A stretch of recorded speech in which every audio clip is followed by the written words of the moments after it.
What's good, Rickon here. Recently, a lot of you guys have asked me how to get in-state tuition at UT.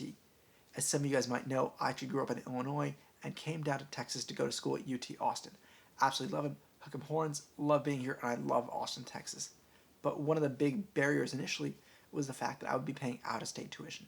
And what was really great is finding a way to be able to get in-state tuition. And in today's video, I want to share how you can do that, so hopefully you guys get a chance to go to UT Austin. Now, before I actually explain how to do this, I want to name 3 caveats. First and foremost, just because it's simple does not mean it's easy. What I want to explain to you is not rocket science. I can explain it to you in a 4 or 5 minute video right here, but actually executing it is difficult. So a lot of the things I'm going to suggest you need to do your own due diligence on, make sure you commit to the process. Secondly, you really need to understand that this information can change anytime. So this might change between the time I make this video and upload it. It might change 6 months from now. And there's a lot of variability. So you really need to understand that this can change and you need to do your due diligence. I would highly recommend calling the UT residency office, calling UT, calling realtors, whatever it takes to make sure you can verify this information is accurate at the time that you're consuming it. I really say this because this is a decision that's not to be taken lightly. You're talking about tens of thousands, if not hundreds of thousands of dollars that you're putting on the line when it comes to tuition, because tuition is really expensive. If you're new to school, you're quickly going to realize that. So before you take these steps, please do your own research. I like to think of this as a good starting point, but there's a lot more for you to learn and discover. Thirdly, keep in mind that this stuff is going to take 12 months to act on. So if you're already at UT or you just got to UT, you might not be able to get in-state tuition your first semester right off the bat. I really want you to think about that because you're going to jump into this. It's a long-term play where you might save money over the course of 4 years, but it's not going to happen overnight. It's going to take at least 12 months, if not a bit longer. So there's my disclaimers. Hopefully that doesn't deter you guys away. I would still encourage you guys to keep watching, but before you do, please go ahead, like, comment, subscribe. I'm trying to get this video to really blow up because I think it can help a lot of people. So what you need to know about residency in Texas is there's 4 ways to get residency. And residency means more than just moving to Texas and getting a driver's license here. That is part of it, but there's 4 ways that UT looks at someone to see if they're a real resident or not. And there's 4 ways you can prove that. First off is being gainfully employed. That means working at least 20 hours a week.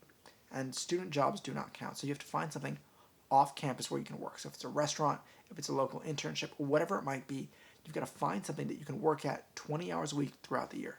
And that means you've got to work there year round. You can't take a week off for finals. You can't just say, I'm going to leave for 2 weeks and take a break and come back. You've got to prove that you're consistently employed throughout the year and you're actually contributing to the Texas economy. So that's option number 1. Option number 2 is start a business. Now, starting a business is great because Texas want to see new people, new entrepreneurs coming into the state. You'll see Texas has a lot of incentives to bring businesses into the state. So the second way to establish residency is to start a business. Again, it has to be a real business, not some just paper business that you're saying, I've got Doofenshmirtz Evil Incorporated, and you've got this business there. Third option is you can invest and live in real estate. So if you're out of state, you're planning on moving to Texas, you can buy some real estate, you can live there for a year, prove residency that way. And fourth, you can get married to someone who's already a Texas resident.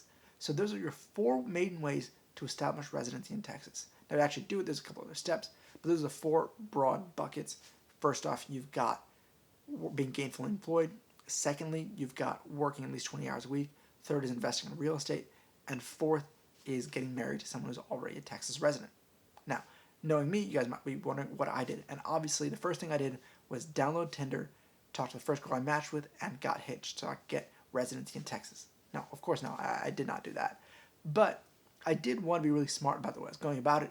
I actually chose 2 of those options. So I talked to my family, and one of the main things that we did was talk about using the money that they had set aside for school and using that to invest in real estate. Now, I'll make a whole different video about this in the future, about how I got into real estate at age 17 or 18. There's a lot to learn from that. But that's kind of the main way you'll see a lot of people doing it. If you're interested in this, there's certain realtors who really specialize in this. So talk to some realtors around West Campus, around the Austin area. Some of them are kind of experts on using real estate to get in-state tuition. You might think this is kind of crazy, but if you do it right, investing in real estate is really smart because Austin's been booming. On top of that, even if you don't make a ton of money from the real estate itself, it'll save you tons of money when it comes to your tuition and getting in-state tuition. Your second option, and what I took, was also starting a business. So I started a little company called BHR Fundraising. We would help schools and clubs fundraise, kind of a whole separate video. I'll talk about that down the road. But that was something I was kind of working on throughout the year. So those are kind of two ways I did. I was able to get in-state tuition starting my sophomore year, which definitely made a huge impact because paying out-of-state tuition the first semester or two of UT and then dropping that down to $5,000 or $6,000 for in-state tuition made a huge difference. So there you have it. I know that's probably a lot to digest. Feel free to go ahead and shoot me a message. Happy to help answer some of these questions, refer you to someone who might know some more information. I'll link to some resources below that are helpful.